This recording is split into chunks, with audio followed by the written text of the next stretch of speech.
আমি গিয়ে ওর বন্ধুদের জিজ্ঞেস করলাম, কি রে বিউটি কোথায়? বললো যুগান্তরের মাঠে।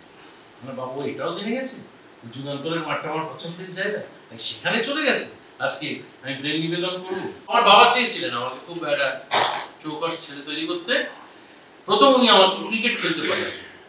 আমাদের পাড়ায় একটা ক্রিকেট কোচিং ক্যাম্প ছিল, সেখানে ক্রিকেট খেলতে পাঠালেন। বললেন ভোর 5টায় সেখানে ট্রেনিং হবে।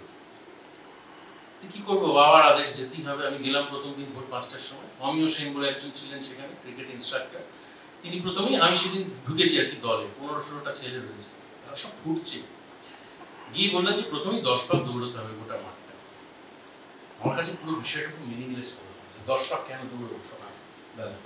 তো ওই প্রথম পাকটা দৌড়লাম এবং এক্সিটটা এলো মাঠে, আমি এক্সিট দিয়ে বেরিয়ে গেলাম, আর জীবনে যাইনি। 6 মাস পরে আমার বাবার সঙ্গে সে অমিয় সেনের দেখা, তো জিজ্ঞেস করলো কেমন শিখছে আমার ছেলে। বললো তো প্রথম দিন এসেছিল আর তো হলো না, ওটা ক্রিকেট শেখা হলো না, রোগা হওয়া হলো না। তারপর উনি আমাকে সাঁতার কাটতে পাঠিয়েছিলেন, সেটাও শিখতে পারিনি, কিছুই হয়নি আর কি। বাবা যখন হাল ছেড়ে দিয়েছেন, ফাইনালি আমার বাবা আমাকে একটা বিএসএসএল সাইকেল কিনে দিলেন। তখন খুব চলতো বিএসএসএল সাইকেল। বলে এটা চালিয়ে চালিয়ে তুমি ঘোরো, তাহলে যদি তোমার ওজন খানিকটা কম। তো সেটা চালিয়ে চালিয়ে ঘুরতাম। আমার একটা পাড়ার বন্ধু ছিল টুজা বলে, তার সাথে ঘুরতাম। আমার পাড়া পাশের পাড়া। এইবার হচ্ছে আসল, এই পাড়ায় ঘুরতে ঘুরতে ঘুরতে আমার পাশের পাড়াটার নাম ছিল বীরেন্দ্রনগর। সেখানে একটি বাচ্চা মেয়ে অনেকগুলো বাচ্চা মেয়ের সঙ্গে খেলা করতো, তার নাম ছিল বিউটি। সেই মেয়েটিকে দেখে আমার কোথায় যেন জীবনে প্রথমবার হৃদয়ে একটা তুফান উঠল। আমার মনে হলো যে একে দেখলে আমার সাইকেলটা নড়বড়ে হয়ে যায়, আমি প্যাডেল করতে পারি না ইত্যাদি।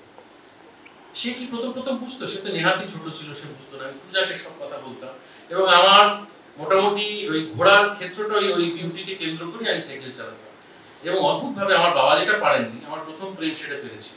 আমি ওখানে অন্তত 100 রাউন্ড সাইকেল চালাতাম গোটা বিকেলবেলা। পূজা আমার যে বন্ধু, সে আবার বিউটির ভাইকে চিনত। যখন আমি প্রায় মরিয়া বিউটিকে জানাতে আমার প্রেমের কথা, কিন্তু জানাতে পারি না, তখন বিউটিও মাঝে মাঝে আমার দিকে ফিরে ফিরে তাকায়। মানে সেও বুঝছে যে অস্বাভাবিক কিছু একটা ঘটছে, একটা লোক বারবার ফিরে আসছে কেন সাইকেলে করে। তো সেই পূজা তার ভাইয়ের সঙ্গে সংযোগ টঞ্যোগ করে, তখন চিঠি লেখা খুব চলছিল না, আমাদের সময় অবধি ছিল, এখন আর নেই। তো একটা চিঠি আমাকে পূজা সাহায্য করে, আমিও লিখে টিখে ততদিনে যে কটা কবিতা টবিতা পড়েছি সেই সমস্ত দিয়ে একটা চিঠি লিখে সেই ভাইয়ের হাত দিয়ে বিউটির কাছে পাঠানো। এবার বিউটি আমাকে বললো খাঁচা বাড়ির সামনে দেখা করবো। আমাদের পাড়ায় একটা খাঁচা বাড়ি ছিল, সেই বাড়ি খাঁচা ছিল একটা বড়, অনেক রকম পাখি টাখি থাকে। তো বিউটি এসে আমাকে বললো যে ছোট তখন ক্লাস, তখন কত বয়স, তখন ওর কত অনেক কম আর কি, 5 টাইপে পড়ে। ওই সে আমাকে বললো আমি প্রেম করতে পারি, কিন্তু তোমায় রোগা হতে হবে। আমার মনে হলো আবার বাবার হাত থেকে মুক্তি পেয়েছিলাম, জীবনে প্রেমে পড়লাম একবার, আবার এও বলে রোগা হতে। তখন আমার মনে হলো না সত্যি বাবাটা নিশ্চয়ই তাহলে ইম্পর্টেন্ট, না তো এতগুলো লোক বলছে কেন, আমার বাবাও বলছে, যার সঙ্গে প্রেম করবো ভাবছি সেও বলছে, তাহলে এটা খুব দরকার।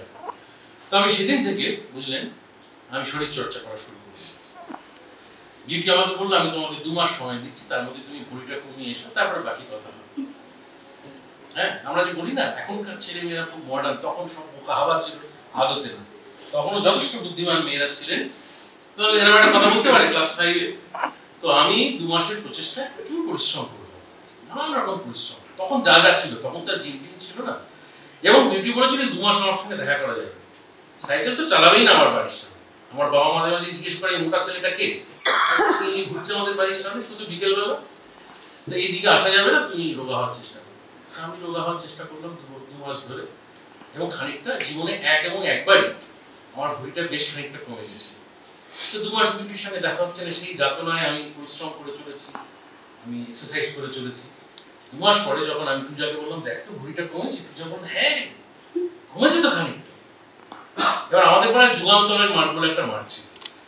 আমি বেশিরভাগ সময়টাই যখন আমার বন্ধুরা সব ফুটবল খেলতো, আমার ফুটবল খেলার মধ্যে আমি খুব একটা কোনো সার্থকতা খুঁজে পেতাম না। একটা বলের পেছনে 11 জন কেন ছুটছে এটা আমি কিছুতেই বুঝতে পারতাম না। এখন বুঝি ওটা একটা শিল্প, তখন ছোটবেলায় বুঝতে পারতাম না যে কেন অকারণ। সেই বাঞ্ছারামের বাগানে মনোজ মিত্র একটা সংলাপ লিখেছিলেন যে 11 জন একটা বল নিয়ে খেলছে, এত অভাব আমাদের দেশে, ওদের 11টা বল কি হতো, সেইরকম অবস্থা। আমারও সেরকম মনে হয়েছিল। তা আমি যখন বন্ধুরা সবাই খেলতো ফুটবল, আমি তখন যুগান্তরের মাঠে গিয়ে বসে থাকতাম। যুগান্তর খবরের কাগজের কোম্পানির মাঠ ছিল ওটা।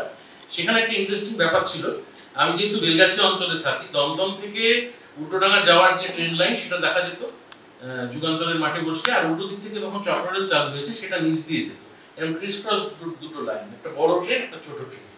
সেটা আমার দেখতে খুব ভালো লাগতো। সারাক্ষণ সারা বিকেল অপেক্ষা করে বসে থাকতাম। একটা ঝিলও ছিল খুব সুন্দর, ফুরফুরে হাওয়ার মধ্যে কখন দুটো ট্রেন ক্রস করবে একে অপরকে। হ্যাঁ, এই অপেক্ষায় আমি বসে থাকতাম।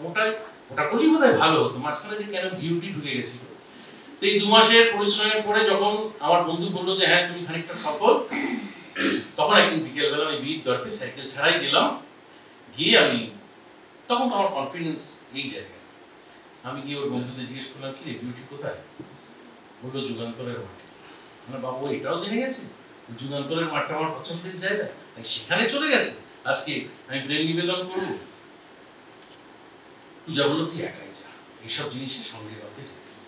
আমি একা গেলাম, গিয়ে দেখলাম ওই মুহূর্তে দুটো ট্রেন একে অপরকে ক্রিসক্রস করে যাচ্ছে এবং বিউটি একটি ছেলে কাঁধে মাথা রেখে বসে আছে।